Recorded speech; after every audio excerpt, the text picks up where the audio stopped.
All right, Walter Nolen. Packers reportedly scheduled a top 30 visit with Ole Miss defensive tackle Walter Nolen. The Green Bay Packers have reportedly scheduled a top 30 visit with Ole Miss Optimus Prime. Is that what they called him? Ole Miss Optimus Prime, Ole Miss defensive tackle Walter Nolen, per team sources, targeting him as a disruptive force in the 2025 NFL Draft. Ranked number 19 on our PTA big board, Nolen brings a chiseled 6'3", 296-pound frame with a rare agility and power, offering Green Bay a versatile lineman capable of playing multiple gaps to bolster their defensive front. I want to get your all's initial thoughts before we dive into the scouting report. We'll start with you this time, Tim. On the surface, based off what you got right now, before we get into all the details, would you be okay with Walter Nolen at 23? Absolutely. I mean, I'd be good with a handful of defensive tackles at 23, but Walter Nolen is high up on that list for me. I like Tyleik Williams as well, Kenneth Grant. There's Derek Harmon. There's a lot of names out there, but Walter Nolen just looks like an absolute dog, and I would have zero problem with him being the 23rd pick in the draft. Yeah, I feel like PFF has maybe shuffled around a little bit, because as of right now, it's Mason Graham is the first ranked interior defender. Number 2 is Walter Nolen. And I know for a while there was much different. And it looks like our guy Harmon and Alexander, they're starting to fall a little bit. Mm-hmm. It's very intriguing. I think, was it you, Clayton, that sent a message today? I read that he went to school, high school in Tennessee, somewhere around y'all. And then I forgot that he was like the highest ranked. If I remember correctly, I was listening to a podcast. They said that he was the highest ranked high school prospect the year he came out. Number 2 was Travis Hunter. Yeah. So it's like, dude, I mean, he played for Powell High School. We'll talk about it here in a second. That's my old stomping grounds down there just north of Knoxville. And I didn't realize this because I kind of got unplugged from college football for a little bit, high school recruiting, but he was the number 1 prospect in the entire country, and he led them to a state championship. And I'm telling you, when I lived in Knoxville, Powell was not competing for state or for national champions. Sorry about that. They were not competing for championships, man. Wasn't going to happen. I'm just telling you right now. No, it's state. I'm sorry, state championship. So it's obvious that he revolutionized that high school, and he still stays plugged in there, it sounds like. So let's get into it, boys. Look at this guy right here out of high school. How'd you like to line up across from him at about 160 pounds? You know what I'm saying? Scouting report coming out of high school, a 5-star recruit from Powell High School in Powell, Tennessee in the 2022 class. Walter Nolen earned a 99.59 grade from Lord, ranking him as a number 1 prospect in the country. At 6'4", 325 pounds, there's that extra inch. He dominated with explosive first step quickness and strength, recording 93 tackles, 33 tackles for loss, 27 quarterback hurries, and 17 sacks as a senior, leading Powell to a 13-2 record in a Class 5A state championship. A 2-sport star, football and track, he won a state shot put title, showcasing his athleticism. Nolen committed to Texas A&M over offers from, listen to this list, Alabama, Georgia, Tennessee, Michigan, Ohio State, and Penn State. He could have stayed right there. I mean, UT is maybe 18 minutes south of where he went to high school, and he ended up going to Texas A&M.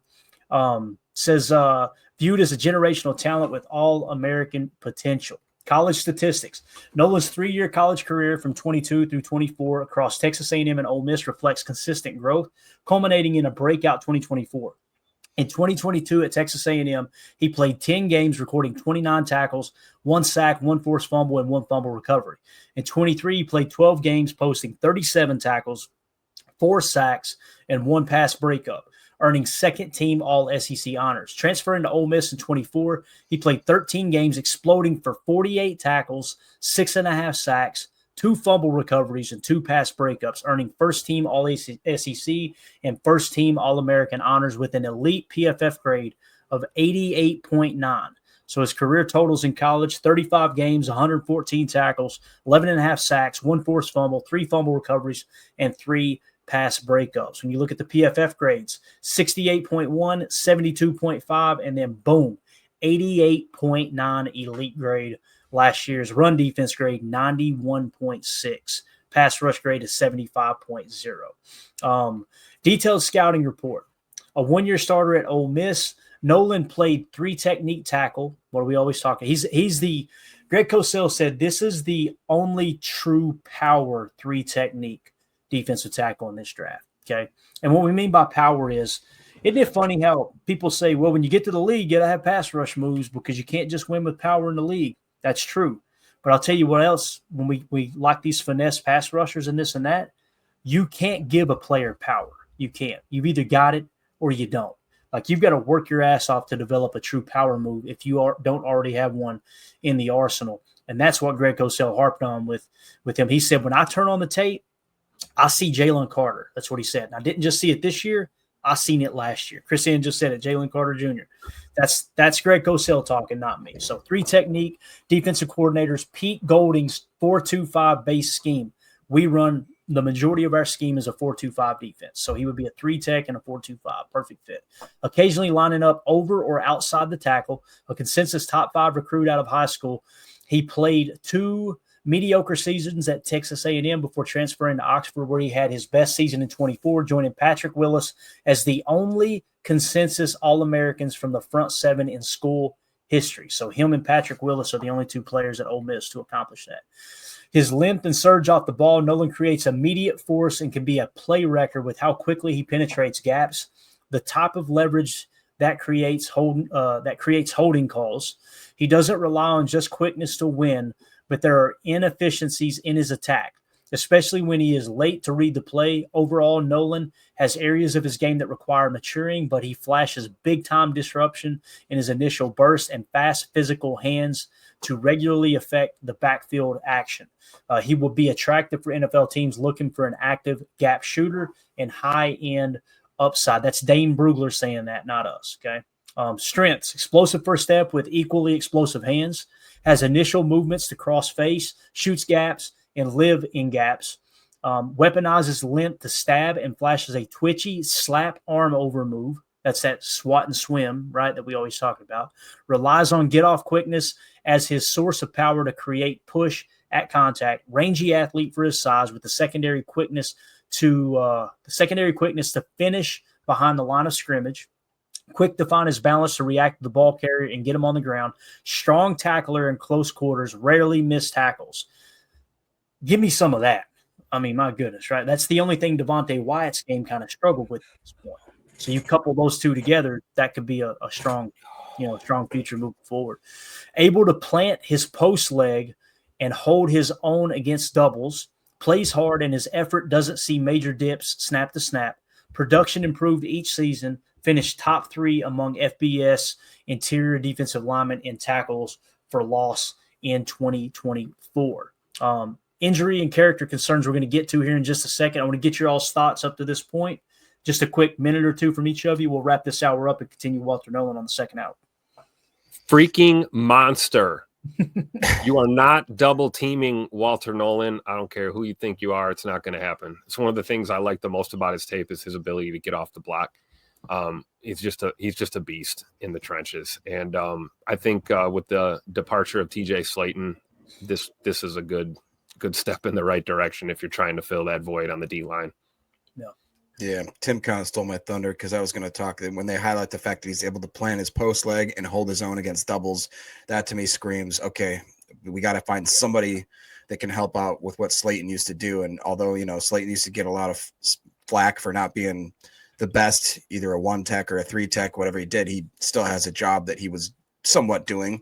He's got a job that we got to fill now. And I love the fact that it sounds like he's got a motor on this guy and he plays aggressive. And I like, what did they say? Something about how his effort doesn't see major dips snap to snap. That to me is what I want. I want a guy with a relentless motor, especially because if he is part of this, we talk about the rotation at edge, about how it's a hockey rotation. There is a mini version of that on the D line as well. Not maybe as pronounced, but definitely when you got a guy like him and Wyatt, which could be, I don't want to say that they'd both be, I think Wyatt is more of a pass rush specialist type guy. And you could see Nolen as maybe a more all 3 downs type player where he could be more of a steady Eddie and really be that there for our base. And it'd be cool. He's starting to grow on me quite a bit. Yeah. H.E. Solder says, are Wyatt and Nolen different enough to coexist? I believe so. Yeah. Because again, Walter Nolen is really, really good against the run. Devontae Wyatt is really, really good against the pass. Right. So to me, it's peanut butter and jelly right there. You know what I mean? Like they will complement each other, in my opinion. And again, when they go to double team Nolen, if he's not playing, if it's not called to play a touch spy, that dude, he can hold his own against double teams, no doubt. So that's why it's so important to play with power. But that's going to do it for hour one. For those of you listening on the pod, we're going to continue this Walter Nolen breakdown, and then we're going to jump into Jordan Birch's prospect profile as well in hour two. We appreciate y'all. For those of you listening on the pod, welcome in hour two. Hopefully everybody's having a great day. Hopefully you made it in hour two. If you didn't, you didn't hear me ask that, right? So there you go. Let's move it along. Injury and character concerns. Nolen has been durable, playing 35 games over 3 seasons and no major injuries reported. A minor ankle sprain in 2023 caused him to miss 1 half, but no full games. That's interesting, especially as violent as he plays at D tackle.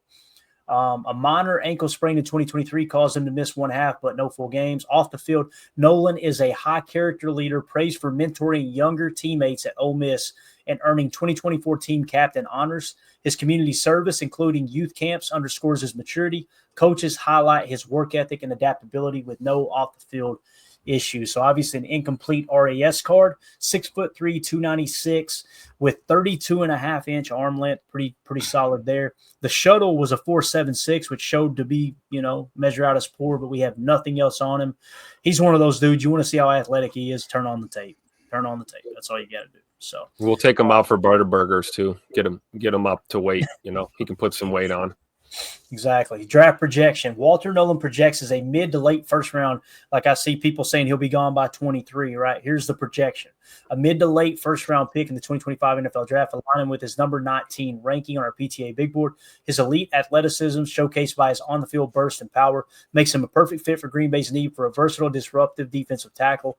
His ceiling is a perennial all-pro if he refines his leverage, while his floor is a high-end rotational lineman. The Packers' visit, combined with his Reese Senior Bowl dominance, signals strong interest, and his 2024 tape could cement top 20 stock. He is third among defensive tackles on our PTA big board. Obviously, we got Mason Graham, we got Kenneth Grant, and then we've got Walter Nolen. So here's the most recent mock draft information, all right? April 14th, he went number 32 to the Eagles. April 14th, he went 30th to the Bills. April 14th, he went 30th to the Bills by someone at CBS.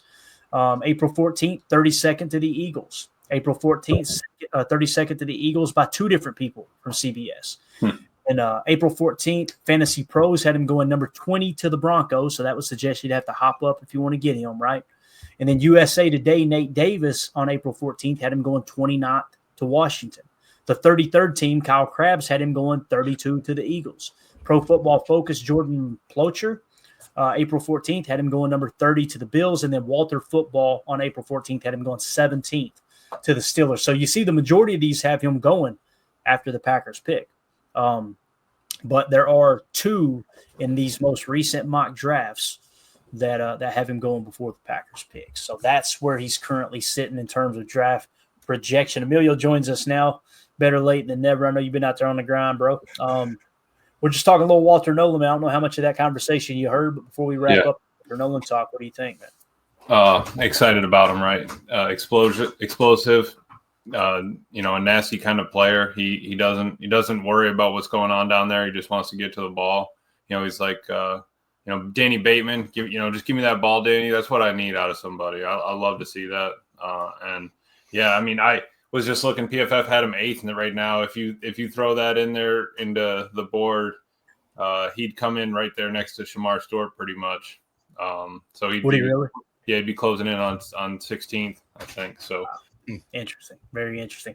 Greg Rice says, "Is he better than Graham and Grant?" That's what Greg Cosell said. Greg Cosell said he's the best defensive tackle in this draft. Now, again, that's one person, right? But you're also talking about a pair, Greg, that played on the same team. Yep. Yeah. Versus a guy that was just owning in Ole Miss. Yeah, and then like Jacob said earlier, all of a sudden now he's the second best defensive tackle on the PFF big board. Is that right, Jacob? Yes. Pretty wild. So, again, we're going to keep our board intact. We're not changing anything. You guys know how we're rolling there.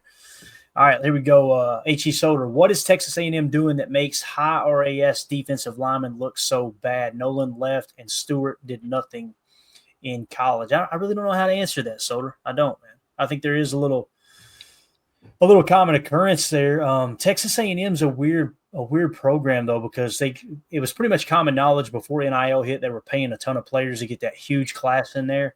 I think Walter Nolen was probably a part of that because if you guys remember, Nick Saban called his old protege out, if I remember right. He kind of made a shot there, basically sent a shot across the bow going, yeah, they're paying the hell out of those players while we're not, which who's to know Bama wasn't too. So I don't know. You guys got an answer for Solder there, man? I hate for you to waste a super chat. I'm not going to BS you and make up an answer though, but I really not. Yeah, I'm not sure. Someone was talking about they asked him to do a lot different stuff. Just that, put on weight, don't, take off the weight to, get into this position type stuff. But I don't remember which pod I heard it on. But yeah, no, I think you're right. There's something there, but I mean, Shamar came out of there. Dude's a freak, so we'll see what happens. Yeah. I remember listening to a podcast recently, and they actually talked about the lack of production from him at A&M, and they actually compared it to the fact of we don't know exactly what the D-line coach, what the defensive coordinator is asking him to do, like you kind of just highlighted, Emilio, and he actually likened it to Rashawn Gary at Michigan, where he didn't let Rashawn Gary necessarily become the freak off the edge that he probably could have, because his role was more about being a edge setter, a run defender, not over pursuing, a lot of that kind of stuff. So obviously a different position, but probably maybe in that same vein. Yeah, now I remember when Rashawn Gary came out, I had a good buddy named Jeremy who's a big Michigan fan. I'm like, hey, tell me about this Gary dude, man. The stats don't look good. He went, you're going to love him. He said they asked him to play inside as an interior defensive tackle. And, bro, he told me, he said, go look up this one clip. There's a clip where 4 guys are trying to block Gary, and he walks all 4 of them to the ball carrier horizontally across the field. Sure enough, found the clip. He was like, if they put him on the edge, he'll eat. And that's what Gary's done. Obviously, he's been the best pass rusher in Green Bay for a long time now. So J. Cole says Texas A&M were more focused on them stopping the run instead of rushing the QB. That sounds familiar, don't it, boys? Sounds familiar. So, all right. So there you go. Anybody else? And again, Solder, thank you for the super chat, but hopefully we gave you enough of an answer there, man. Appreciate the support. Anything else on Walter Nolen before we move on to the next guy here? Negative. All right. So I want to do a mock draft tonight because, again, we're running out of time and I want to do as many as possible. I'm going to kind of take the helm in this and I'm going to bounce ideas off of you guys tonight. He learned from last night.